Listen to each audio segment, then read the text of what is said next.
Hello, and welcome to my in-depth guide for the Ichor Memosprite, Judge of Oblivion boss in Honkai Star Rail that debuted in the version 3.6 story.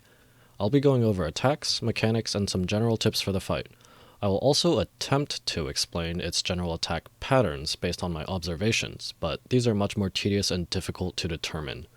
As of the time of uploading, this boss is in the Memory of Chaos 3.6 rotation, and this guide is intended for such, but will not take into consideration the memory turbulence effect, nor what the other half of the stage is like, which may affect character selections.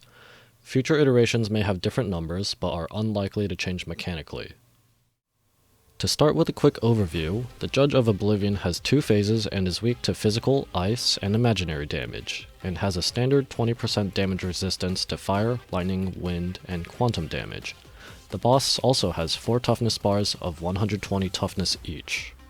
The Judge of Oblivion also frequently summons 2 Ichor Memosprite pheasants. These summons have physical and fire weakness, a 20% damage resistance to ice, lightning, wind, quantum, and imaginary damage, and 30 toughness each. Getting to the actual attacks and mechanics, let's start with the summons, the Ichor Memosprite pheasants.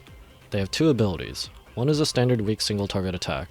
The other ability applies an effect called Hematort Resonance to itself and the other pheasant summons that are not weakness broken. This makes it so that if any pheasant with Hematort Resonance attacks, the other pheasants under the same effect will attack alongside it. Pheasants will use this ability if they do not already have the Hematort Resonance effect at the start of their turn. This effect is removed from any given pheasant when it is weakness broken, but is otherwise unremovable. In the context of this boss fight, defeating a pheasant reduces the boss's toughness by 60. If this toughness reduction reduces the boss's toughness to 0, it will be considered imaginary break. Now for the actual boss, and prepare for a long-winded explanation, or just skip ahead.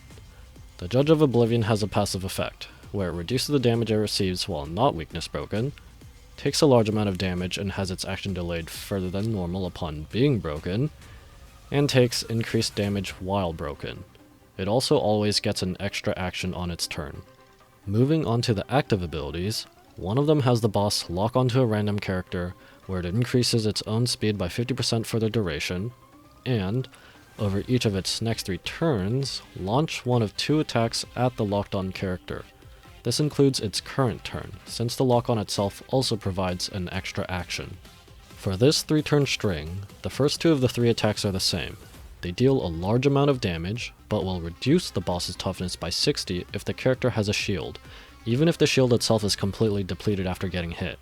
The third attack deals an even larger amount of damage while having the same toughness reduction effect if the target has a shield, but neither of these can cause weakness break. 50% of any HP damage taken from this third attack is converted to an effect called corrosion. A portion of corroded HP can be restored through each enemy hit. Any HP consumption effects when the given character has corroded HP will cause all of the consumed HP to be converted to corrosion, and if corrosion is removed via healing, the next attack will deal more damage.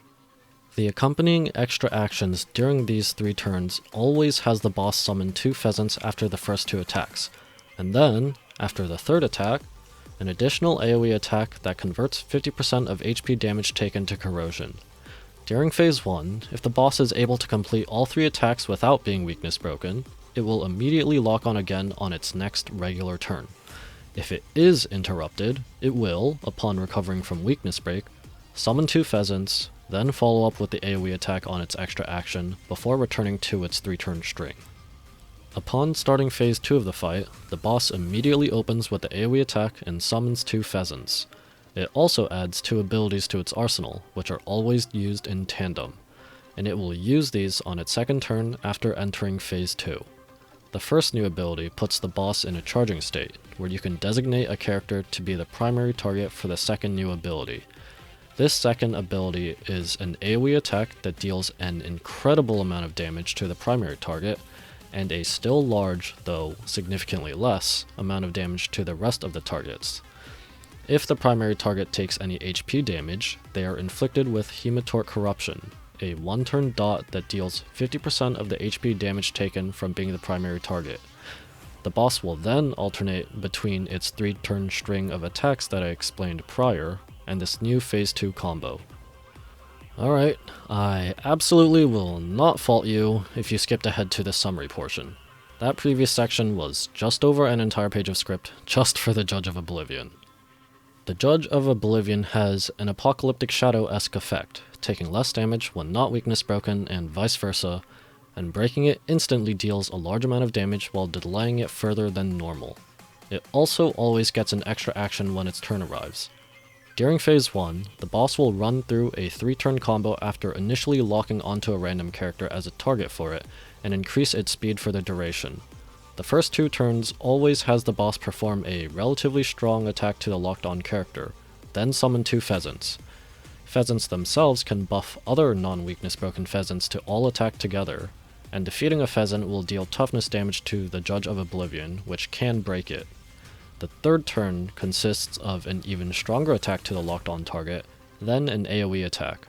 The single target attacks cause the boss to have its toughness reduced if it hits a shield, but cannot cause weakness break, and both attacks during the 3rd turn convert a portion of the HP damage taken to corrosion. In phase 2, the boss gets a new lock-on attack combo, which deals massive damage to the primary target of your designation, and deals less damage to the remaining units. If the primary target takes HP damage, they are also inflicted with a dot that does damage based on HP lost from the prior combo. The boss will alternate between this new combo and a 3-turn attack string.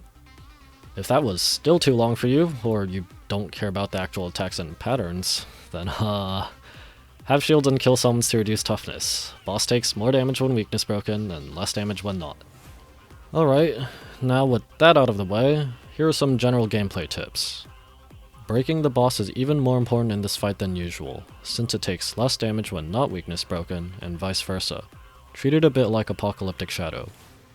Maintaining shields will significantly speed up the fight, since some of the boss's frequent attacks will reduce its own toughness simply by the designated target character having a shield upon being attacked. If you have any off-element damage dealers, have them focus on killing the pheasants to indirectly deal toughness damage to the boss. Now for the character section. I won't go into too much depth about what teams or characters are good here.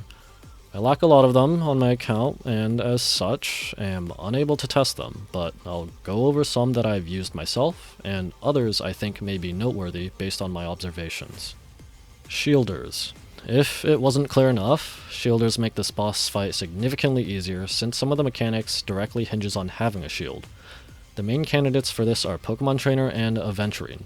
Aventurine provides much better toughness damage, but PT is free to obtain until early March of 2026, and can achieve a higher total shield value. After these two would be Japard. He has decent team-wide shields, and I literally made him work with Evernight. Link in the description if you want to check it out. If you, for some reason, don't have a good shielder available and must run a healer, it at least, in my opinion, is not as bad as not having Casterus or a healer in the Apocalyptic Shadow variant of the Pollux boss I went over in my last guide. Phynon and Hysolins. Both are on element with multi-target capabilities that allow for simultaneously both reducing the boss's toughness directly and defeating pheasant summons. Both also work quite well with Pokemon Trainer. Anaxa. This Dromus-obsessed scholar simply does not care about element for the purposes of reducing toughness, and is very strong with a hypercarry setup. Characters with HP consumption mechanics. This could be considered the opposite of shielders, since you'd usually really want to run a healer with HP consumption characters. There is a small silver lining in that when corroded HP is removed via healing, the character gets a damage boost, but the duration is short, and oftentimes the Judge of Oblivion won't even be broken. Casterus and Mydei both depend on the amount of HP lost, making a healer essential. Evernight can get by with a shielder because she does not care about the amount of HP lost, only that HP is lost in the first place, and her own HP consumption is relatively minor. Still, Casterus' teams are some of the strongest in the game, so she can certainly brute force this boss fight. And that will be it for my in-depth guide on the Ichor Memosprite Judge of Oblivion boss. If you've got any questions, feedback, or suggestions, consider leaving them down in the comments below. If you enjoyed this video, found it helpful, and/or enjoy my other content, please consider liking, sharing, and subscribing. Thanks for watching, and see you next time.